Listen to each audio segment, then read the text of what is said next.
السلام علیکم ورحمۃ اللہ وبرکاتہ۔ الحمد للہ رب العالمین والعاقبۃ للمتقین والصلاة والسلام علی اشرف الانبیاء والمرسلین وعلی آلہ وصحبہ اجمعین، اما بعد فقد قال اللہ تبارک وتعالی فی القرآن المجید والفرقان الحمید، اعوذ باللہ من الشیطان الرجیم، بسم اللہ الرحمن الرحیم۔ وَإِذْ قَالَتْ أُمَّةٌ مِّنْهُمْ لِمَ تَعِظُونَ قَوْمًا اللَّهُ مُهْلِكُهُمْ أَوْ مُعَذِّبُهُمْ عَذَابًا شَدِيدًا قَالُوا مَعْذِرَةً إِلَىٰ رَبِّكُمْ وَلَعَلَّهُمْ يَتَّقُونَ فَلَمَّا نَسُوا مَا ذُكِّرُوا بِهِ أَنجَيْنَا الَّذِينَ يَنْهَوْنَ عَنِ السُّوءِ وَأَخَذْنَا الَّذِينَ ظَلَمُوا بِعَذَابٍ بَئِيسٍ بِمَا كَانُوا يَفْسُقُونَ فلما عتوا عما نهوا عنه قلنا لهم كونوا قردة خاسئين۔ صدق اللہ العلی العظیم۔ وقال تعالی في مقام آخر في شان حبیبہ الکریم، ان اللہ وملائکتہ یصلون علی النبی یا ایہا الذین آمنوا صلوا علیہ وسلموا تسلیما۔ اللہم صل علی سیدنا۔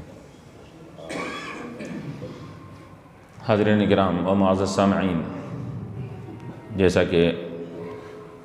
سابقہ درس میں بھی آپ کے سامنے جس بات کی طرف اشارہ کیا گیا تھا، اسی کا تسلسل ان آیات میں بیان کیا جا رہا ہے کہ بنی اسرائیل کے وہ قوم کو مقام ایلا میں رہنے والوں کو کہا گیا تھا کہ تم یہاں پر رہو، یہاں پر تمہارے لیے پانی فراہم کر دیا گیا ہے، چشمے لگا دیے گئے ہیں، آسمان سے من و سلوہ اتر رہا ہے، اس کو کھاؤ، پانی پیو، رب کا شکر ادا کرو۔ لیکن انہوں نے نافرمانی کیا اور ان کو حکم دیا گیا تھا کہ ہفتے کے دن شکار نہ کریں، ہفتے کے دن شکار کرنا منع تھا۔ تو بتلایا گیا کہ وہ لوگ ہفتے کے دن شکار کرنے سے باز نہیں آئے، اور اللہ تعالیٰ کی طرف سے بھی آزمائش ہوا کرتی تھی کہ ہفتے کے روز مچھلیاں اوپر سطح آب پر ایسا آ جاتی تھی اور پورا پانی کا سمندر کا سطح پوری مچھلیوں کے سے بھر جایا کرتی تھی اس کے اندر۔ یہ اللہ تعالیٰ کی آزمائش تھی کہ دیکھیں کہ یہ ہمارے حکم کی طرف دیکھتے ہیں یا دنیائی مفاد کی طرف دیکھتے ہیں۔ تو یہ لوگ ابتدا میں تو رک گئے اور چند دن شکار کرنے سے رک گئے، لیکن بعد میں ان لوگوں نے کیا کیا کہ اب آہستہ آہستہ، جیسا کہ اس سے پہلے کہا گیا کہ وہ ہیلے حوالے بنا کر اس میں شکار کرنا شروع کر دیے، اور یہاں تک کہ روایتوں میں آتا ہے کہ وہ کئی دن کے بعد انہوں نے کیا کیا کہ ان میں کا ایک شخص مچھلی کو ہفتے کے دن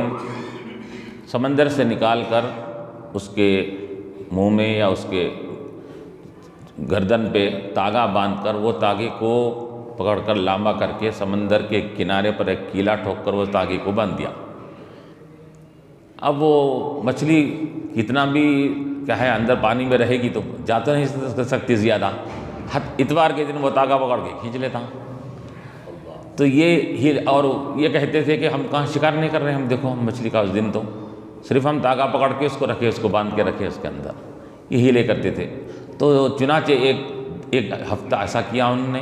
کچھ بھی نہیں ہوا، اللہ کی طرف سے کوئی پکڑ نہیں ہوئی ان کو۔ تو انہوں نے کہا کہ پھر آئندہ ہفتے کو انہوں نے 2 مچھلیوں کو ایسی تاگے سے باندھ کر رکھا، تاگے سے باندھ کر رکھ کر اس کا دوسرے دن پھر اتوار کو شکار کر لیتے، پھر بھی کچھ نہیں ہوا۔ تیسرے ہفتے میں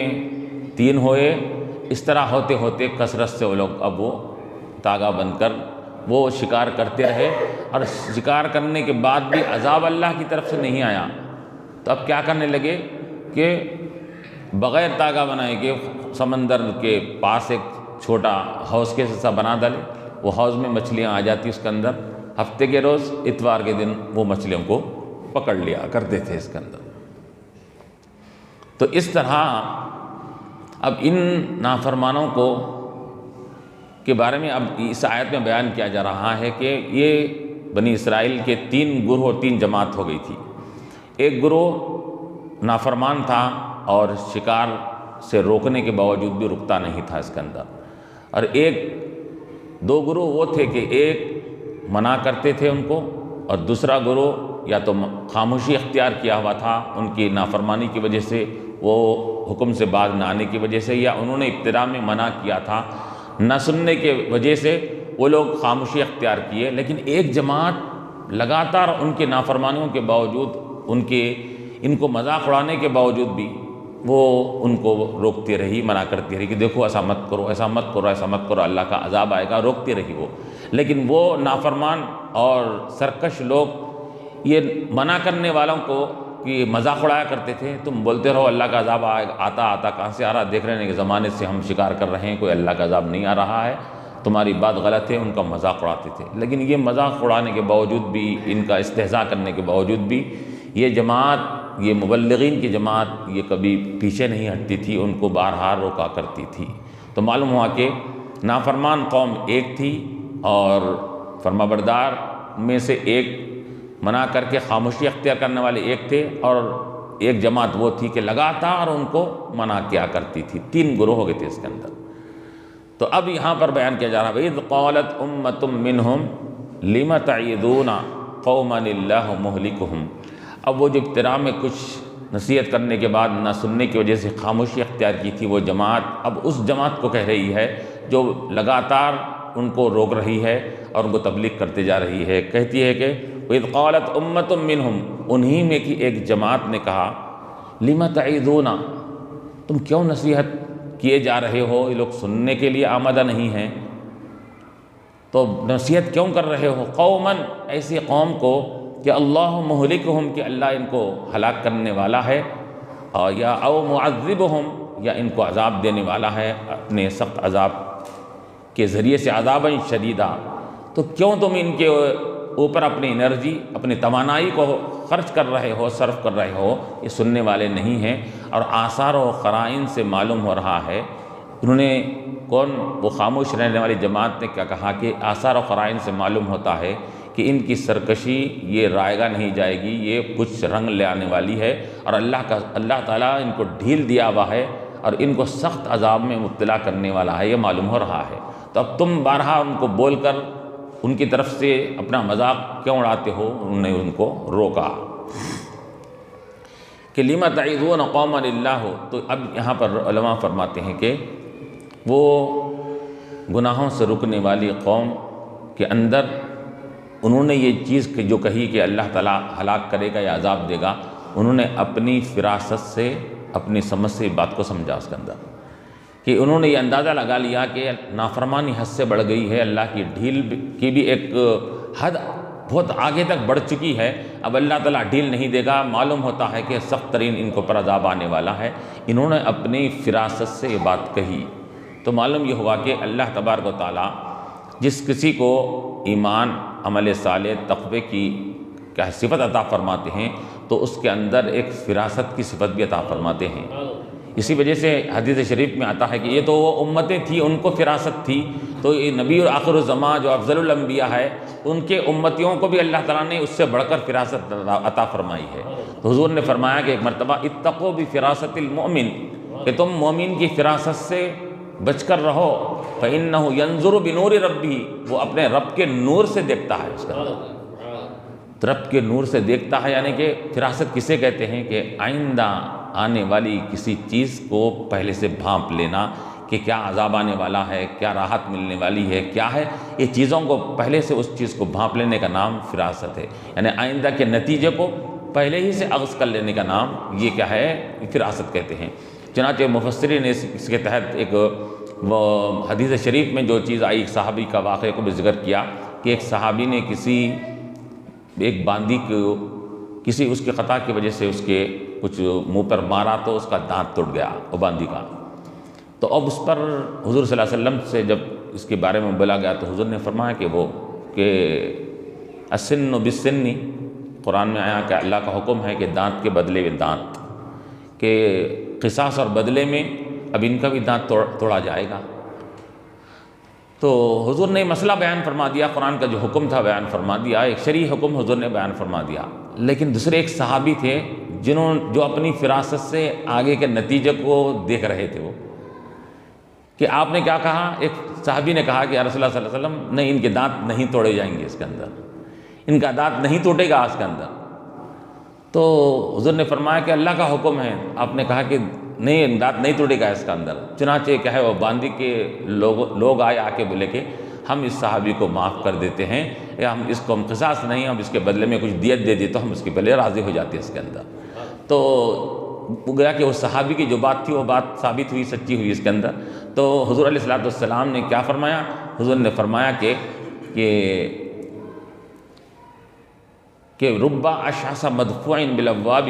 لو ابرہ لاقسم، کہ حضور نے فرمایا کہ اس موقع پر کہ بہت سے میرے ایسے بندے ہیں کہ اللہ تعالیٰ پر کوئی بات قسم کھا کر کہیں تو اللہ تعالیٰ لابرہ، ان کی لاج رکھنے کے لیے ان کی قسم کو پوری فرمائے گا اس کا۔ میرے بندوں میں اور میری امتیوں میں حضور نے فرمایا کہ ایسے لوگ بھی ہے کہ قسم کھا کر اللہ کی بول ڈالے کہ یہ کام ہوگا تو اللہ تعالیٰ ان کی لاج رکھنے کے لیے ان کی بات کو پوری فرماتا ہے اس کا۔ گویا کہ یہاں پر بھی وہی معاملہ ہوا کہ شرعی حکم تو یہ تھا کہ دانت توڑا جانا، لیکن ان کو آگے کا انہوں نے بھانپ لیا تھا کہ یہ معاملہ ایسا نہیں ہوگا، باندی کے لوگ معاف کر دیں گے اور ان کا دانت بچ جائے گا، تو انہوں نے پہلے ہی وہ بات کہہ دی۔ تو حضور نے ایسے موقع پر یہ کہا، تو معلوم ہوا کہ فراست ایمان والے کی یہ بڑی کیا ہے، اللہ تعالیٰ کی طرف سے ایک بڑی بلند صفت ہوتی ہے۔ اللہ تبارک و تعالیٰ ان ایمان اور اعمال صالحات تقوی کی وجہ سے اللہ تعالیٰ اس کو ایک اپنی نور بصیرت عطا فرماتا ہے، تو وہ نور بصیرت سے وہ اس چیز کو دیکھتا ہے اس کے اندر۔ تو انہوں نے بھی یہاں پر یہی کیا تھا اس کے اندر کہ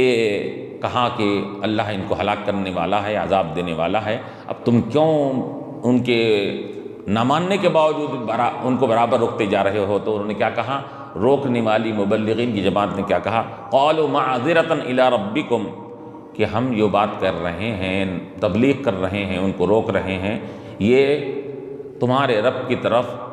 معذرت کرنے کے لیے، کہ اللہ تعالیٰ تو ہم سے سوال کرے تمہارے درمیان میں ایک جماعت نافرمانی کرتی تھی، تم نے کیا کیا؟ تو ہم یہ کہیں گے کہ ہم آخر وقت تک اس کو روکتے رہے بار الہ، لیکن وہ باز نہیں آئی، تو ہم اپنی معذرت اللہ کے سامنے کرنے کے لیے ہم اپنی تبلیغ کو جاری رکھے ہوئے اس کے اندر۔ معذرۃ الی ربکم، ایک تو بات یہ ہے کہ ہم معذرت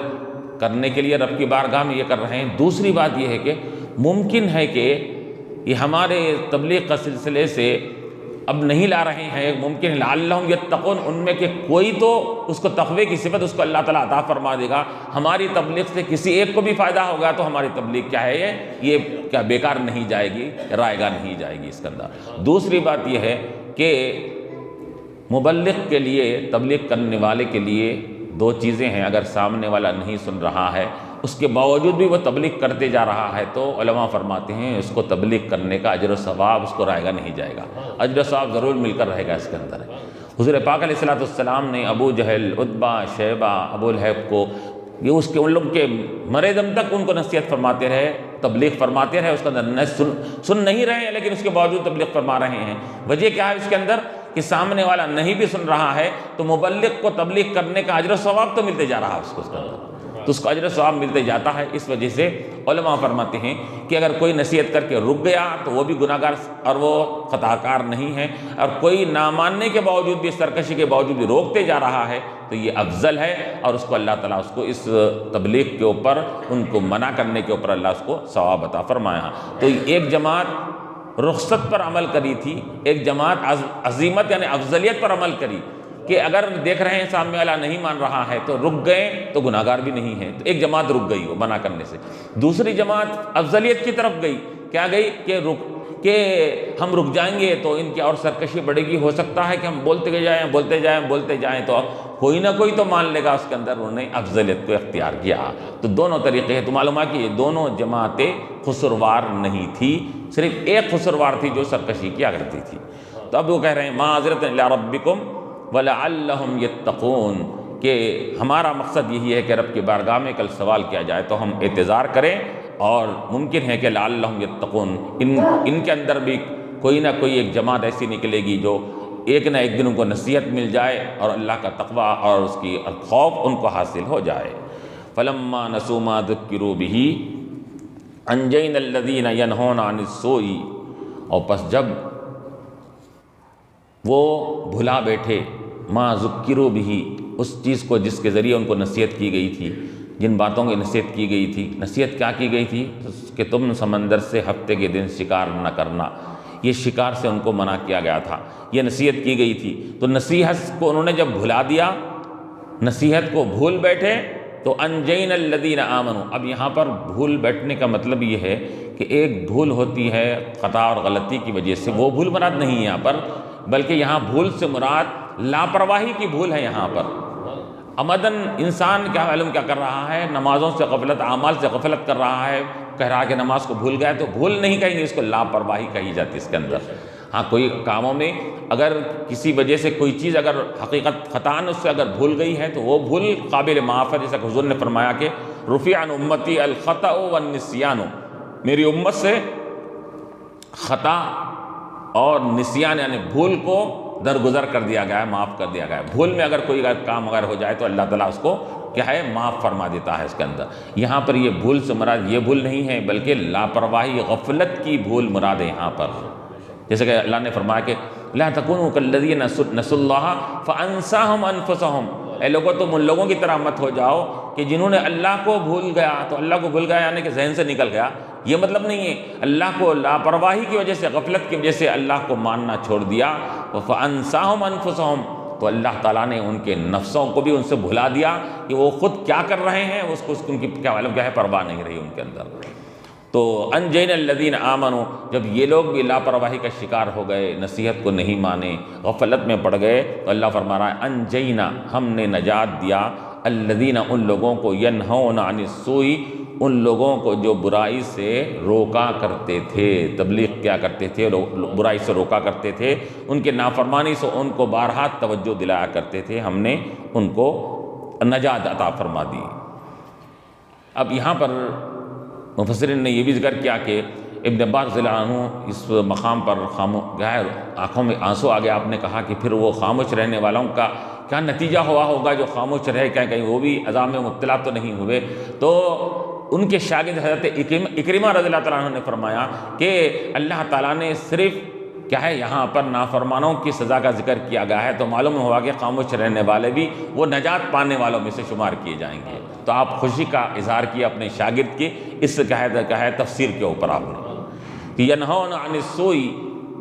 تو جو لوگ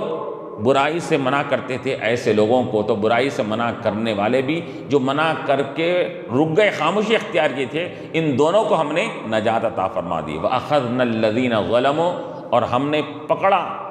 ہم نے اپنی پکڑ ان کے ساتھ، کن کے ساتھ، الذین ظلموا، ظالمین، ظلم کرنے والوں کے اوپر ہم نے کیا ہے پکڑی، بعذاب بئیس، سخت ترین قسم کی پکڑ ہم نے پکڑی وہاں پر، بما کانوا یفسقون، ان کے فسق، ان کے علانیہ گناہ کرنے کی وجہ سے، فسق و فجور کی وجہ سے، گناہ کی وجہ سے ہم نے ان کو سخت عذاب میں مبتلا کر دیا۔ اب علماء فرماتے ہیں سخت عذاب کیا تھا، تو ان کو کیا ہوا، مختلف بیماریاں ان کے درمیان میں پھیل گئی، قحط سالی ان کے پاس آ گئی، کھانا پینا کے لیے وہ تڑپنے لگے، اناج غلہ وغیرہ سے سب مہنگا ہو گیا۔ اس قسم کے آزمائشوں میں اللہ تعالیٰ نے ان کو مبتلا فرمایا۔ تو یہ ابتلا میں ان کو ایسا کیا گیا کہ تاکہ اس کے ذریعے اب بھی نصیحت ان کو حاصل ہو جائے۔ تو علماء اس کے تحت فرماتے ہیں کہ اللہ تبارک و تعالیٰ کی ڈھیل کو کوئی اللہ کی طرف سے یہ درگزری یا اللہ کی طرف سے یہ کیا ہے، یہ نہ سمجھے کہ اللہ تعالیٰ کا خاموشی اختیار کر رہا ہے۔ اللہ کی ڈھیل بڑی خطرناک ہوتی ہے کہ اللہ کسی کو ڈھیل دیتا ہے تو اس کے بعد جب پکڑتا ہے تو بڑی سخت ہوتی ہے اس کے اندر۔ اسی وجہ سے حدیث شریف میں آتا ہے کہ تم کسی بندے کو اس کی نافرمانی کے باوجود بھی نعمتوں میں کوئی کمی نہیں دیکھ رہے ہو، نافرمانی کرتے جا رہا ہے، ادھر نعمتیں ملتی جا رہی ہے، نافرمانی کرتے جا رہا، دنیا میں عیش و عشرت سے زندگی گزر کر رہا ہے، تو تم اس کو اللہ کی طرف سے نعمت رحمت مت سمجھو، یہ اللہ کی ڈھیل ہے، یہ اس کے اوپر اللہ کی ڈھیل ہے۔ اور اللہ تعالیٰ جب کسی کو ڈھیل دیتا ہے تو ایک وقت تک ڈھیل دیتا ہے، تو بعد میں جب پکڑتا ہے اللہ تعالیٰ تو اللہ کی پکڑ سے پھر کوئی بچ نہیں سکتا، اس کی چنگل سے نکل نہیں سکتا، اللہ کی ڈھیل۔ تو معلوم یہ ہوا کہ اب ہم مختلف قسم کے لوگوں کو دیکھتے ہیں دنیا میں یہ ظلم کا بازار گرم ہے، اور کیا ہے معلوم کیا ہے، لوگوں کو ناجائز قبضے کر رہے ہیں، ناجائز طریقے سے لوگوں کا غریبوں کا مال کھاتے ہیں اور زبردست پھر رہے ہیں اس کے اندر، اور ان کو نقصان ہونے کے، نعمتیں کم ہونے کے نعمتوں میں اضافہ ہوتے جا رہا ہے۔ تو اس سے یہ نہیں سمجھنا چاہیے کہ نعوذ باللہ اللہ تعالیٰ ان سے راضی ہے، ان کی عمل کو معاف کر رہا ہے، یہ نہیں ہے، بلکہ یہ سمجھنا چاہیے کہ اللہ کی طرف سے ان کو ڈھیل دی جا رہی ہے، کہ اللہ تعالیٰ ان کو اور نعمتیں دے رہا ہے۔ بلکہ حدیث میں آتا ہے ایسے بندوں کو جو سرکشی میں آگے بڑھ گئے ہیں اور نعمتوں کے ملنے پر بھی اور نافرمانی کرتے ہیں، تو جیسے حدیث میں آتا ہے کہ جیسی نافرمانی بڑھتی ہے اللہ اور ایک نعمت میں اضافہ کرتا ہے۔ استغفر اللہ، ان کی نافرمانی، ایک نافرمانی بڑی اللہ اور نعمت دیتا ہے، اور نافرمانی بڑی اور ایک نعمت دیتا ہے اس کے اندر، ان خوش ہے اس کے اندر، کیا ہو رہا میرا تو فائدہ ہوتا جا رہا اس کے اندر، وہ وہاں سے فائدہ ملا تھا، یہاں سے فائدہ ملا، یہاں سے فائدہ مل رہا، یہ سمجھتا ہے اس کے اندر۔ تو حدیث میں آ رہا ہے کہ اس کو تم اللہ کی طرف سے عطا نہیں ہے، یہ اللہ کی ڈھیل ہے، یہ اللہ کی طرف سے۔ تو یہاں پر بھی اللہ تعالیٰ مختلف طریقے سے بندوں کو ڈھیل دیتا ہے، تو یہاں پر بھی ان کو ڈھیل یہ دیا کہ ان کو ہلاک نہیں کیا، عذاب نازل نہیں کیا، ان کو بیماریاں آئیں، ان کے پر قحط سالی آئی، مصیبتیں آئیں، تاکہ اس سے بھی ابھی باز آ جانا۔ تو بعذاب بئیس بما کانوا یفسقون، تو ہم نے ان کو سخت عذابوں میں، بیماریوں میں مبتلا کیا ان کے گناہوں کی وجہ سے۔ لیکن فلما عتوا عما نہوا عنہ، لیکن جب وہ سرکشی میں مبتلا ہو گئے، عما نہوا عنہ کس سے؟ جس سے ان کو منع کیا گیا تھا، منع کردہ احکامات سے، اور اس کے اندر سرکشی میں مبتلا ہو گئے، جس سے منع کیا گیا ہے اس سے رکنے کے، اور ببانگ دہل اس کو کرنے لگے اس کے اندر، جیسا کہ ابھی میں نے ذکر کیا اس کے اندر۔ اب دیکھیں 2-3 مرتبہ وہ شکار کرے، کچھ بھی نہیں ہوا، عذاب نہیں آیا، تو بازو حوض خود کیا ہے بنا لیے، حوض میں مچھلیاں آتی شکار کرتی تھی، ان روکتے گئے، تو اس کے بعد کیا ہے کہ اور سرکشی ان کی یہ بڑھ گئی کہ روکنے والوں کا مذاق اڑانے لگے، کہ کہے کہ اگر اللہ کا عذاب آتا تو ہم کو ابھی آتا اس کے اندر، ہم روز شکار کر رہے ہیں، ہفتے کو شکار کر رہے ہیں، لیکن اس کے باوجود بھی ہم کہیں اللہ کا عذاب نہیں آ رہا ہے، یہ سرکشی ان کی بڑھ گئی۔ فلما عتوا عما نہوا عنہ، جب ان کی منع کردہ احکامات سے وہ سرکشی میں، اور اس میں کہ ان کے اندر سرکشی بڑھ گئی اور ان کی نافرمانی بڑھتے گئی، تو ہم نے کیا کیا؟ قلنا لہم، ہم نے ان سے یہ کہا۔ اب روایت میں یہ بھی آتا ہے کہ یہ 2 جماعتیں کون؟ گناہوں سے رکنے والی اور منع کرنے والی گناہوں سے، یہ دونوں جماعتوں نے کیا کیا تھا کہ ان کی نافرمانی کو دیکھ کر، ان کی سرکشی کو دیکھ کر انہوں نے کہا کہ ان کے ساتھ مل جل کر رہنا ہمارے لیے خطرناک ہے، ان کے ساتھ نہیں رہنا چاہیے۔ نافرمانوں کے ساتھ رہنے والا بھی بسا اوقات نافرمانی پہ آنے والے عذاب کی لپٹ میں آ جاتا، گیہوں کے ساتھ گھن بھی پسے جاتے ہیں اس کے اندر ہے، تو کہیں ان کا عذاب ہم کو نہ آپس ہم کو لپیٹ میں نہ لے لے اس کے اندر۔ تو انہوں نے کیا کیا اس کے اندر کہ آپ ایک دیوار بنا لی اس کے اندر۔ چنانچہ قرآن میں بھی اللہ تعالیٰ نے فرمایا کہ ہم ظالم قوم کے ساتھ مت دو، ان کے ساتھ اٹھا بٹک مت کرو، فلا تقعد بعد الذکری مع القوم الظالمین، نصیحت مل جانے کے بعد ظالم قوموں کے ساتھ مت رہو، گناہ گاروں کے ساتھ مت رہو۔ گناہ گاروں کے ساتھ رہنا یہ گناہ گاروں پہ اترنے والے وبال کو اپنے اوپر بھی لینے کے قائم مقام ہے اس کے اندر۔ تو انہوں نے کیا کیا؟ ایک دیوار بنا لی، دیوار بنا لے کے اس طرف وہ نور رہتے تھے، اس طرف یہ لوگ رہتے تھے اس کے اندر، تاکہ ان کے ساتھ میل ملاپ نہ ہونے پائے، ان کے اوپر کوئی اللہ کی طرف سے گرفت ہو تو وہ گرفت ہمارے اوپر اس کا اثر نہ ہونے پائے اس کے اندر۔ تو چنانچہ اب یہ ایسا اس طرح رہنے لگے، تو اللہ فرما رہا ہے فلما عتوا عما نہوا عنہ، جب ہم نے کیا کیا؟ ان سے کہا، کب؟ ان کی سرکشی حد سے بڑھ گئی، روکنے کے باوجود بھی سرکشی میں مبتلا ہو گئے، تو ہم نے ان سے کہا کونوا قردۃ خاسئین، تو ہم نے کہا کہ تم بندر بن جاؤ، خاسئین ذلیل و رسوا ہو کر، دھتکارے ہوئے ہو کر، اور بالکل ذلت اور رسوائی کے عالم میں تم بندر بن جاؤ، ہم نے ان کو حکم دیا۔ جیسا کہ اب یہاں بتا رہے ہیں کہ یہ امر حکم دیا گیا ہے، یہ امر تشریعی ایک ہوتا ہے، امر تکوینی ہوتا ہے۔ تو امر تکوینی جیسے اللہ تعالیٰ کسی چیز کو وجود میں لانا چاہتا ہے تو اذا اراد شیئا ان یقول له کن فیکون، کسی چیز کو کہتا کہ ہو جا تو وہ ہو جاتی ہے۔ اسی طرح اللہ تعالیٰ نے یہاں امر تکوینی کے طور پر ان کو فرمایا کہ وہ لوگوں کو کہ تم لوگ اب بندر ہو جاؤ، تو اللہ تعالیٰ نے ان کو بندر بنا دیا اس کے اندر۔ وہ پورے کو پورے بندر. اب روایتوں میں آتا ہے کہ ایک بعض مفسر نے یہ بھی لکھا ان کے جوان بندر بن گئے، ان کے بوڑھے یہ خنزیر سور بن گئے. اب اتنی خطرناک حالت ان کی ہو گئی اس کے اندر. تو اب یہاں پر جب وہ لوگ بندر بن گئے اور خنزیر بن گئے تو اب ایک دن یا 2 دن تک وہ لوگ دیکھے بازو والے دیوار اٹھا کے جو ہے جو فرما بردار جو قوم تھی تو وہ لوگ دیکھیں کہ ادھر بازو دیوار کے بازو سے نہ کوئی کسی کی آواز آ رہی، نہ کوئی کاروبار کے کیا معلوم کوئی چہل پہل دکھ رہی ہے، نہ کچھ آواز اور شور و شغب ہو رہا ہے. ایک دم بالکل سکوت اور خاموشی معلوم ہو رہی ہے. کیا بات ہے، لوگ کیا یہاں سے نکل گئے، کیا ہوا اس کے اندر؟ بالکل ان کو حیرت ہوئی. کن کو؟ وہ فرما بردار قوموں کو اس کے اندر جو اس دیوار کے اس پار رہا کرتے تھے اس کے اندر. تو چنانچہ انہوں نے دیکھا کہ ایک دن دیکھا 2 دن دیکھا تو آواز کچھ بھی نہیں آ رہی ہے. تو دیوار کے اوپر چڑھ کر اوپر سے جھانکے، وہاں سے دیوار پہ چڑھ کے اوپر سے جیسا جھانکے انہوں نے کیا دیکھا کہ یہ سب کے سب بندر بن گئے، بندر اور خنزیر بنے ہو گئے اس کے اندر. جیسا ہی وہ دیوار کے اوپر سے انہوں نے دیکھا ان لوگوں کو جو منع کرتے تھے. اب روایت میں آتا ہے کہ ان میں سے بعض رشتہ دار بھی تھے، قبیلے کے بھی تھے، خاندان کے بھی تھے، سب تھے اس کے اندر.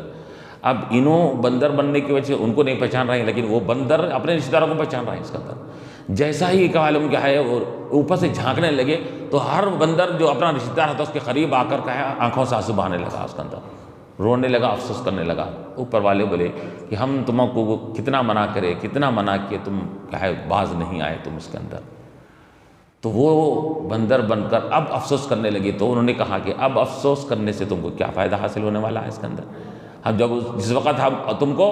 افسوس کر کے اپنے نافرمانی سے باز آ جانا چاہیے تھا، اس وقت تو تم باز نہیں آئے اس کے اندر. تو اللہ تعالیٰ نے ان کو ایسے حالت میں بنا دیا. تو وہ لوگ پہچان بھی رہے ہیں اور افسوس کا اظہار بھی کر رہے ہیں اور آنکھوں سے آنسو بھی بہا رہے ہیں اس کے اندر. اپنے رشتہ داروں کے پاس آ کر ان سے اپنے افسوس کا اظہار بھی کر رہے تھے اس کے اندر. ان کو نہیں پہچانا ہے لیکن وہ ان کو پہچان رہے تھے، اپنے رشتہ داروں کو اس کے اندر. جو بھی رشتہ دار تھا، دوست احباب تھے، سب پہچان رہے تھے اس کے اندر. اب روایت میں آتا ہے کہ اب ان کو جو اور خاصین کے معنی کیا ہے کہ تم بندر بن جاؤ، خاصین، ذلیل، رسوا، کمتر ہو کر بن جاؤ. کیا مطلب؟ ارے بندر کو تو بھی لوگ پالتے بھی ہیں، اپنے پاس قریب رکھتے ہیں. تم ایسے بندر بنو گے کہ تمہارے جسم سے ایسی خطرناک بو اٹھے گی کہ کوئی انسان تمہارے قریب نہیں آیا پائے گا اس کے اندر. ایسی اللہ تعالیٰ کی طرف سے ان کو سزا ہوگی اس کے اندر کہ بندروں کو کیا ہے لوگ پالتے ہیں، کرتے ہیں، اس کو وہ ساتھ رکھتے بھی ہیں اس کے اندر ہے. لیکن یہ بندر کو اللہ تعالیٰ نے ان کو جو اپنے عذاب کی شکل میں بندر بنایا تھا تو روایت میں آتا ہے کہ ان کے جسموں سے ایسی خطرناک بو نکلتی تھی کہ قریب کوئی آنے کے لیے تیار نہیں ہوتا تھا ان کے پاس. ایسے ذلت اور رسوائی کے ذریعے ان کو بندر بنایا گیا. اب رہا کہ اب اس کے اندر یا مفسرین نے بس لوگ جو اس کے اندر غلط بات ذکر کرتے ہیں اس کے اندر کہ اب جو موجودہ نسل بندروں کی ہے، خنزیروں کی ہے، وہی نسل ہے، انہیں سے چلی آ رہی ہے. تو اس کا اکثر و بیشتر مفسرین نے رد کیا کہ یہ جس کو اللہ تعالیٰ عبرت کے لیے، عذاب کے لیے کا ہے صورت مسخ کر دیتا ہے اور ان کی چہرے بدل دیتا ہے، ان کی ذات بدل دیتا ہے، تو ایسی قوم کو زیادہ نہیں رکھتا بلکہ یہ قوم بھی 3-4 دن کے اندر ختم ہو گئی. پوری قوم 3 یا 4 دن کے اندر، 3 دن کے اندر پوری قوم ختم ہو گئی، سب مر گئی اس کے اندر ہے. جب مر گئی تو پھر اب ان کی نسل چلے آنے کا کیا سوال ہے اس کے اندر؟ علماء نے کہا کہ نسل کا چلے آنا ان سے نہیں ہے بلکہ ان سے پہلے بھی بندر تھے. تو وہ بندر جو پہلے چلے آ رہے ہیں وہی بندروں کی کیا ہے نسل آج تک چلی آ رہی ہے اس کے اندر. یہ بندر وہ بندر نہیں ہے جن انسانوں کو بندر بنایا گیا تھا اس کے اندر، علماء نے کہا. اور دوسری بات اس کے تحت علماء نے یہ بھی کہا کہ جیسا کہ وہ اگوان کیا بولتے ہیں، جنم لینا بولتے ہیں. یہ غیر مسلموں کے پاس ان کے پاس عقیدہ ہے کہ کوئی اگر اس جنم میں خوب پاپ کرا، گناہ کرا تو دوسرے جنم میں جانور بن کر آتا. یہ جنم میں اگر کوئی غلط کام یہ کرا تھا، خوب پاپ گناہ کے کام خوب کرا تھا تو آئندہ جنم میں کیا ہے وہ چنانچہ وہ کہتے ہیں کہ یہ جانور وغیرہ کیا ہے یہ پہلے انسان تھے، خوب پاپ کرے تھے تو اب جانور بن کے آئے گے، ان کا عقیدہ تھا. تو دوسرا جنم وگوان وغیرہ جو بولتے ہیں اس کے اندر، ان کا یہ عقیدہ تھا اس کے اندر۔ تو اسلام اس کا رد کرتا ہے، تردید کرتا ہے کہ اسلام میں جنم لینے کا کوئی تصور نہیں ہے۔ انسان کو ایک وقت زندگی دی جاتی ہے، ختم، زندگی ختم ہو گئی، ختم، اب اس کے بعد پھر دوبارہ جنم لینے کا تصور اسلام کے اندر قطعاً نہیں ہے اس کے اندر۔ تو چنانچہ علماء نے یہ بھی فرمایا کہ یہ اب جنم لینے کا تصور نہیں ہو سکتا، تو معلوم یہ ہوا کہ یہ دوسرے جنم میں کوئی جانور بننا، فلاں بننا، ایسا قطعاً نہیں ہو سکتا اس کے اندر، بلکہ اس کے تحت علماء نے شرعی فقہی مسائل بھی بیان کرے اس کے تحت اس کے اندر کہ اب اگر کسی کا شوہر نافرمان اور سرکشی کی وجہ سے اگر اس کا شوہر اگر بندر بن جائے، جانور بن جائے، تو پھر کیا حکم ہے اس کے لیے؟ اور اگر وہ شوہر کو کوئی شے بنا دی، پتھر بن جائے، تو کیا حکم ہے اس کے لیے؟ ہاں، اور اگر اس کے لیے صورت بدلی لیکن ذات ہوتی ہے تو کیا اس کے لیے کیا حکم ہے؟ تو علماء نے فرمایا، فقہی مسائل کے تحت اس کے اندر ذکر کیا ہے کہ اگر کسی کا شوہر کو اللہ کی طرف سے عبرت اور عذاب کے طور پر اس شوہر کو پتھر بنا دیا گیا، ایسی مثالیں بھی ہوئی ہے تاریخ میں، علماء نے مثال دیا ہے کہ انسان پتھر بن گیا اللہ کے عذاب کی وجہ سے۔ اب پتھر بن جائے تو بھی یہ بیوی کو کیا کرنا چاہیے؟ تو کہا کہ بیوی کو عدت وفات گزارنی چاہیے کہ 4 مہینے 10 دن، یہ سمجھنا کہ میرا شوہر مر گیا ہے، عدت وفات 4 مہینے 10 دن گزارنی چاہیے اس کے اندر۔ اور اگر کسی کا شوہر بندر اور خنزیر یا جانور بن گیا ہے تو گویا کہ اس کی تبدیلی حالت کی وجہ سے مرا تو نہیں، زندہ تو ہے، لیکن اس کو کیا کہیں گے کہ وہ اپنے حقیقت سے، اپنی اصلی حالت سے تبدیل ہو جانے کی وجہ سے نکاح اس کا فسخ ہو گیا ہے، اور فسخ کا حکم یہ ہے کہ وہ 3 طلاق عدت گزرے، پھر بعد میں سے شادی کرے اس کے اندر۔ اور اگر کسی کا شوہر اگر چہرہ اس کا صرف بدلا ہے لیکن پورا دھڑ وغیرہ اس کا باقی اس کے اندر ہے، تو علماء نے کہا کہ وہ اسی کی نکاح میں باقی رہے گی۔ چہرہ بدل گیا، چہرہ خوبصورت تھا بس صورت ہو گیا، چہرہ بگڑ گیا، تو ایسی وجہ سے بتا رہے ہیں کہ وہ نکاح سے نہیں نکل سکتی۔ اور دوسری بات یہاں پر یہ بھی کہی جا رہی ہے کہ ایک تو جنم کا لینے کا اسلام میں تصور نہیں ہے، اور یہ دوسری بات یہ کہ جنم یہ بھی کہا جاتا ہے کہ وہ جانور کی شکل میں آتے ہیں فلاں، جیسا کہ ان کا کہ یہ خیال تھا، وہم باطل تھا، اس کو بھی یہاں پر رد کر دیا گیا۔ اور یہ بھی بتلایا جاتا ہے کہ یہ بندروں کو، یا بندر ہو یا کہ کوئی اور بھی قسم کا جانور ہو، اس کے اندر اللہ تعالیٰ کسی کو بدلتا ہے، تو علماء نے اس کی مثال دیا کہ اگر تم جنم کا اور دوبارہ جنم لینے کا تم عقیدہ کر رہے ہو، گناہ کرا تو برے شکل میں آتا ہے، تو علماء نے اس کی مثال دیا، تو گناہ کرے تو جانور بن کے آتا، تو پھر اچھے اعمال کرے تو پھر کیا شکل بن کر آتا اس کے لیے؟ اگر اچھا اعمال کیا تو پھر اس کے لیے کیا ہوں گا اس کے اندر؟ تو اس کا کچھ بھی نہیں کہتے اس کے اندر۔ تو اچھے اعمال کرنے والوں کے لیے تو دوبارہ زندگی نہیں ہے، برے اعمال کرنے والوں کے لیے دوبارہ زندگی کیسا ہو سکتی ہے اس کے اندر ہے؟ تو اس سے علماء نے کہا، یہ عرض کیا کہ یہ اسلام میں دوبارہ جنم لینے کا وغیرہ ذکر نہیں ہے۔ اور تیسری بات یہ ہے، آخری بات، کہ یہ صورتوں کا بدل جانا، مسخ ہو جانا، یہ سابقہ امتوں میں رہا تھا۔ اس امت محمدی صلی اللہ علیہ وسلم میں حضور پاک علیہ الصلوۃ والسلام کی وجہ سے اللہ تبارک و تعالیٰ نے مسخ کو، چہرے کے بدلنے کا عذاب کو اللہ تعالیٰ نے ٹلا دیا۔ وما کان اللہ لیعذبہم وانت فیہم، ہے آپ کے ہوتے ہوئے ان کے اوپر ایسا عذاب نہیں آئے گا۔ تو اللہ تعالیٰ نے باوجود نافرمانیوں کے، اللہ تعالیٰ نے اس امت محمدیہ پر عمومی طور پر یہ سب کے سب بندر بن جائے، نافرمان سب کے سب خنزیر بن جائے، اس عذاب سے اللہ تعالیٰ نے اس امت کو محفوظ کر لیا۔ لیکن علماء فرماتے ہیں کہ اس سے تو محفوظ ہے، لیکن اللہ تعالیٰ نے کہ انسان کا جو سب سے افضل کیا ہے عضو ہے، یعنی دل، کہ دل کو اللہ تعالیٰ نافرمانی کی وجہ سے مسخ کر دیتا ہے۔ صورت مسخ نہیں ہوتی، ذات مسخ نہیں ہوتی، لیکن نافرمانی اگر کثرت سے ہو جائے، سرکشی زیادہ ہو جائے، تو اللہ تعالیٰ اس کے کیا کرتا ہے، دل کو، قلب کو بدل دیتا ہے۔ تو قلب کا مسخ ہونے کا معنی کیا ہے کہ نافرمانی کرتے کرتے اس قلب کے اندر ایسا میلان نافرمانی کی طرف چلے جاتا ہے کہ وہ پلٹ کر پھر نیکی کی طرف آنا اس کے لیے ممکن نہیں رہتا۔ تو ایسا اللہ تعالیٰ دلوں کو بدل دیتا ہے اس کے اندر۔ اسی وجہ سے کہ